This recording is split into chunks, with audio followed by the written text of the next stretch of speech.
Hello. Today I am going to be talking about how to properly assess yourself and how that relates to the judgment that you would deem to transplant on others. This was presented to me through Matthew chapter 7, verses 1 through 6.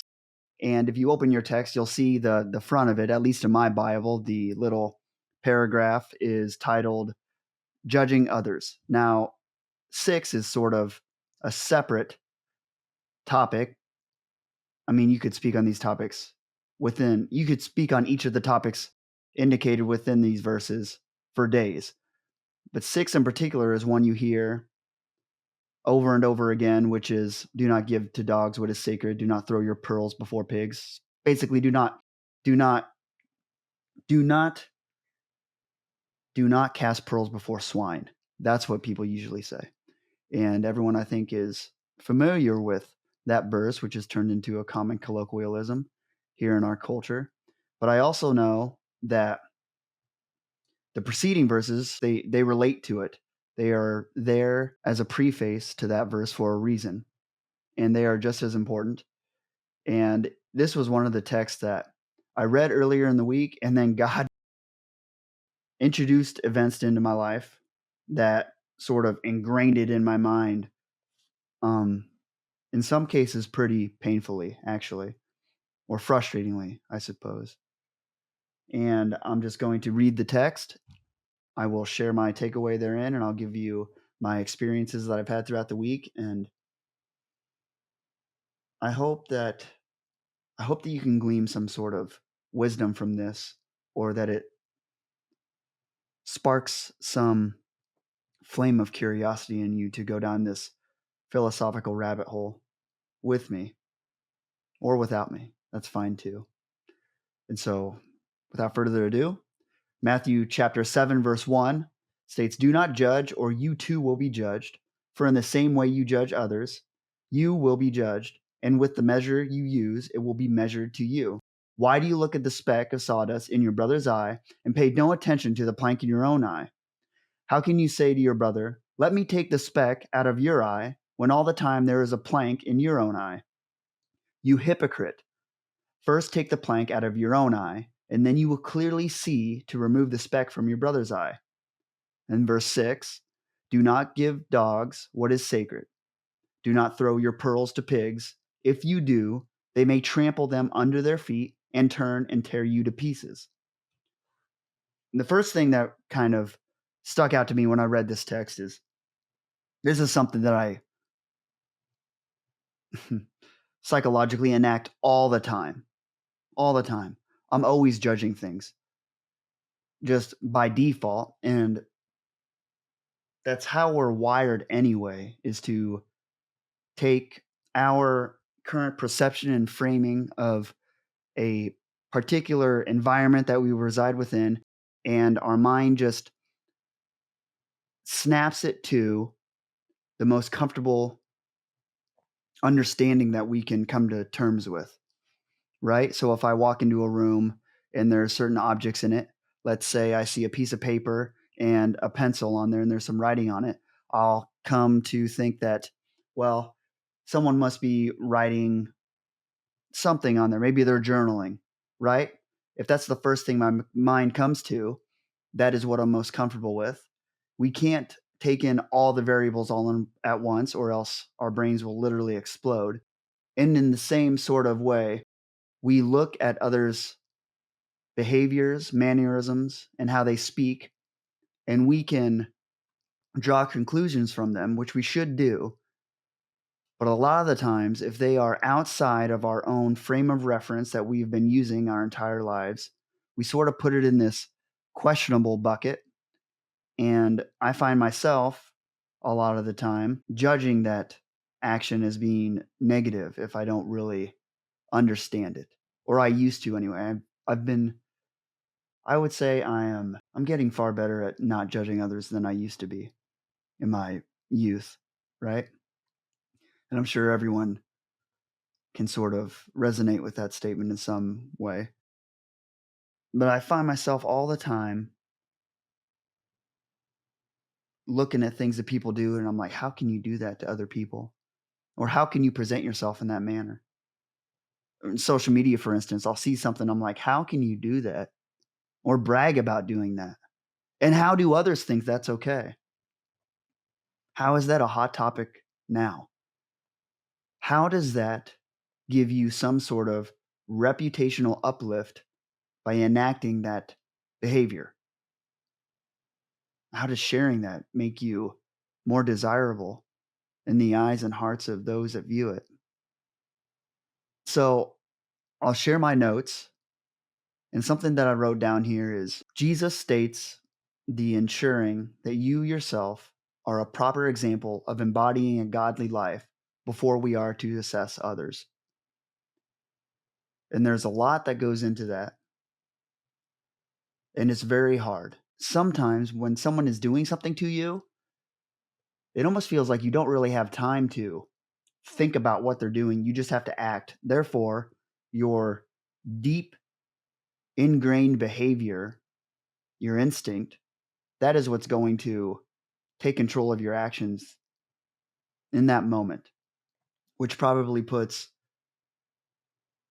a certain unique importance on practicing not judging others over and over and over until it just becomes a part of who you are. Speaking from personal experience, this just popped in my head now. I have a habit of judging myself to a detrimental point all the time. Let's say if I catch myself judging someone erroneously or in a way that is not in a way that does not resemble Christian values at all, I really feel terrible about it. But not every time too, as well. There's other times where I'm just usually when I'm tired, I suppose. There are times when apparently I must deem it reasonable to come to the conclusion or assessment that I have of that person's actions or behavior. That's so hypocritical because I make a fool of myself all the time. All the time. And we all do if we look at ourselves. Which then comes to the next point that I wrote down. What I thought was really interesting is how Jesus states that if we remove the plank from our own eye, it will give us the ability to clearly remove the plank in your brother's eye or the speck in your brother's eye. And if you take the verbiage of those two, I don't know if it's just an NIV version of the Bible translation, but a speck is smaller than a plank. And which item and its relating size ends up in your eye rather than whoever it is that you're theoretically judging in this parable or example that Jesus is giving to us. We have the bigger item in our own eye. It's a speck in our brother's eye. I think the size differential is absolutely integral to the actual message that we're supposed to receive through this parable. We usually always have some hidden thing in us that is causing us to negatively judge others. And a lot of the times when I do a self assessment, and I think about how I acted like an absolute idiot in the past and how I was so hypocritical or just being a straight asshole. It's like I had so many things wrong within me that I was missing just because I was so focused on what others were doing. I was so invigorated and excited to send my perception of these people into the metaphorical wood chipper and just tear it up because it also makes me feel better about myself because well, the more that I bitch about others, the more that how should I say this? The more time that I use judging others is less time that I have to use in assessing myself. No matter what I see and how evil or malevolent I deem it to be, I don't have to do anything to correct it at all. It's so interesting to think about because we're pulled to negative subject matter, right? And like you see that in the news when it comes to politics or literally anything. And so when I see negative behavior in other people, it draws me in like a magnet, this magnetization to terrible depictions of others. And I don't have to do anything about it at all. I can just judge them all day. Yet, if I judge myself, if God is nudging on me via the Holy Spirit and saying, "Hey, what you're doing here is wrong," that puts this weight on my shoulders to actually address it. Because once I see something, I can't unsee it or can't unfeel it, right? And so, usually when I'm judging others, there's this huge plank that's in my eye, and what's in them, this speck that I see in them, usually that goes into what I was initially stating, where whenever we come across something in the world, our mind, what it does is it frames it in the most familiar picture in which we can manifest and one that we can relate to the most. So a lot of the times, I find myself judging others, just little things about them, little specks, just like the verse says, due to huge problems that I have in myself. And the only reason I see the little speck in them is because it's this huge outlying problem in my personality. And that's the only way I know what it is over there because my mind has brought it to my attention because I know what it looks like, because I embody it all the time. But it's easier to sit there and concentrate on the little speck in my brother's eye than it is address this huge plank in my eye. And if I'm sitting there negatively talking about someone or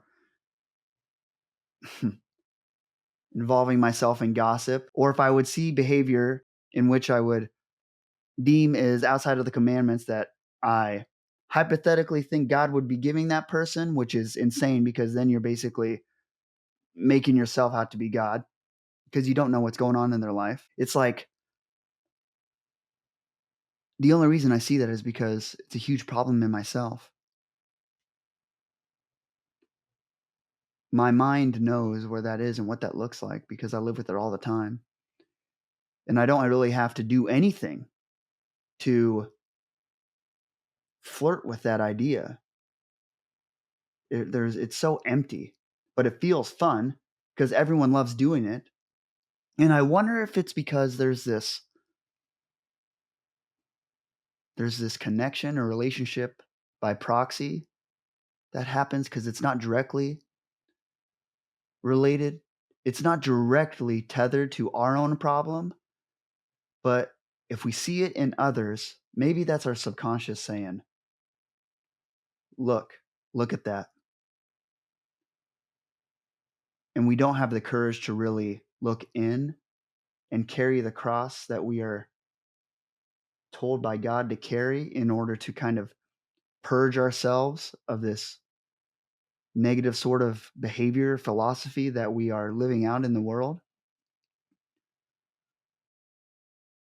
So we just kind of flirt with the idea of addressing the problem by sending others to the cross in place of ourselves. I wonder if that's what's going on. I don't know. I don't have that in my notes. I just thought about that. That's interesting to think about. Maybe. Because, for instance, just this week, I've had cases where people would come to see me. It was on my rest day, one of the few times that I'm resting. And there was a moment that went through my head where I thought,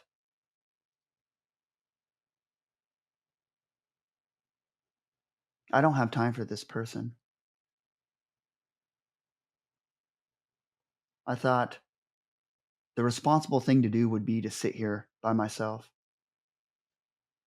And then I thought, there's going to be a day where one day this is going to be the last time you can talk to this person because I don't know when I'm going to go to heaven. I don't know when they're going to go.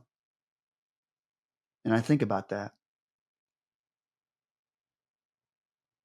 because of my history, almost dying due to the malevolence of other individuals and having almost been murdered. It gives me this sort of, I guess, gift, you would say, in an ironic manner where when I'm interacting with someone, I really have been thinking lately, this could be the last time you talk to them. I mean, that happens all the time, even without death. Like friendships grow apart. Either God speaks to one person and he's like, It's time for you to separate, go your separate ways, and you just don't talk to that person again. And when I say talk to that person, there's different ways in which you can communicate with a friend or anybody. And sometimes as you're pulling away from somebody or becoming less personal with them or intimate with them, sometime in your life, there's going to be the last deep conversation you'll ever have with that person. And everything after that is going to be surface level.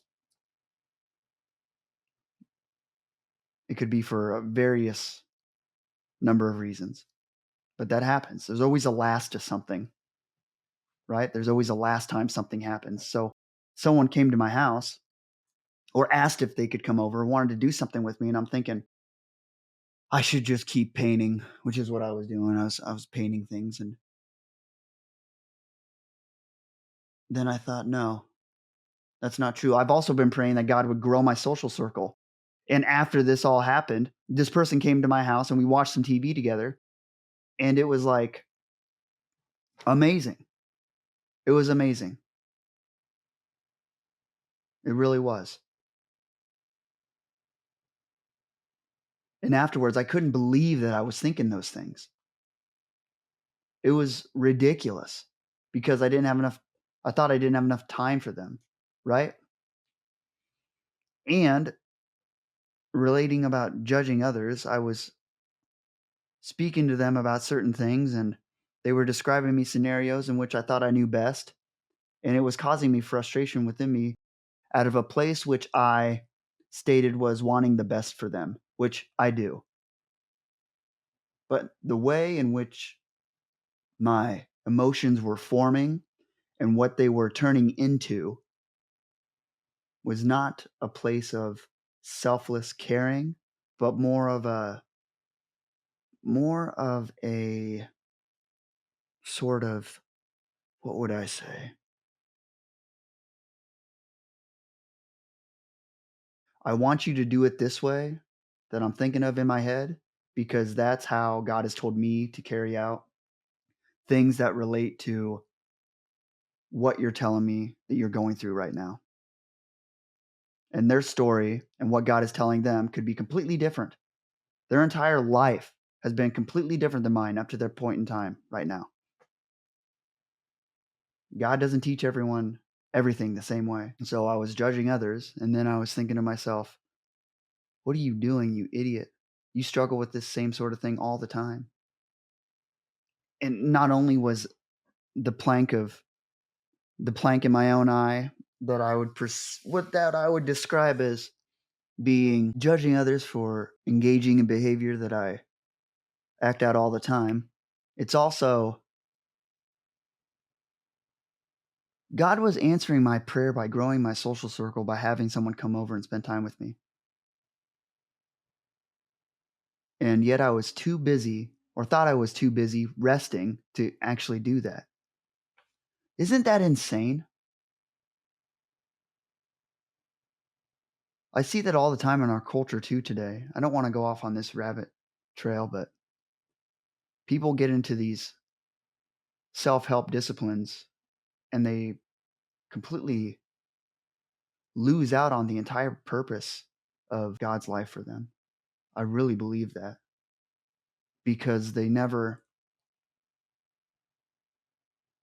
never assessing themselves, they're always judging others, and when they see other behaviors in people that result in a life that is not judged as being something you would strive towards, they'll go and isolate themselves or engage in some sort of discipline to better themselves. And sometimes that can lead to you getting into a worse place than when you started. Or it can lead you on a sort of side path, which would be akin to the story of the Israelites going into the wilderness and spending 40 years there before getting to the actual promised land. Be wary of that. I catch myself there all the time. And I am going to be in a wilderness probably until I die in different areas in my life. I don't really I look at my entire life as like one path to the promised land that God has for me. But at the same time, I've learned enough by now that I know there are things that I am not aware of that I suck at and I'm being a hypocrite in. And so I know that there's always going to be room for me to look back at myself and be like, hey, take the plank out of your own eye first before ever assessing anybody else in regard to anything relating to that item or whatever subject matter it might be. And when you go to help people anyway, it should be selflessly, right? Look at the life of Jesus. He was selfless. He was completely selfless. And so I would encourage you to take a sort of self-assessment. I'm going to I'm going to wait and talk about casting pearls before swine next time because I can go on about that forever. That's really complicated. And a lot of people just talk about the verbiage do not throw your pearls to pigs, but it also says if you do, they may trample them under their feet, which is basically in a book rags version, it's saying don't give something valuable to someone who's not going to value it. And it it kind of comes out to in the Christian world, what I've heard pastors say is don't use your spiritual gifts or God's gifts on those that won't benefit from them due to their lack of wanting to receive help anyway because they don't think that you can help them in any manner. It's something like that. What I'm also interested in is the verbiage "and turn and tear you to pieces" after they trample it under their feet. I don't really hear pastors talk about that, probably because it's unpleasant, so they don't wanna really say that on stage, but that's something I'll talk about next time. If I could leave you with anything, I would say when you find yourself evaluating anything and you think, "What an idiot," think about how you have been coming up short in your own life in various areas, and think about what would someone say if they knew all of your deepest, darkest secrets? Would you be the absolute beautiful rose that you want others to think you are? Think about how God views us as people and how he would want us to love others. Think about the behavior and the commands that he gave his son in regard to dying on the cross in order to save us who didn't deserve that sort of gift at all. And if he were to judge us like we judge others, there would be no hope. There would be none. And if you can take the plank out of your own eye, you can then clearly assess what's going on with your neighbors and help them properly. Your judgment won't be contaminated and corrupted through your own hypocrisy. That is how you can truly help others. It's similar to giving it to God, I think. It really is. Or it's very similar to, I guess, what I think of it as I'm hand in hand with God as I interact with the world and people. And he knows how terrible I am, right? And so things I deem as terrible in other people, I wouldn't just haphazardly tell them you're an idiot for doing so and so and you're ungrateful for even existing because if you understood what it took for you to be where you are right now, you wouldn't be so mad about everything else in your life, right? Something like that.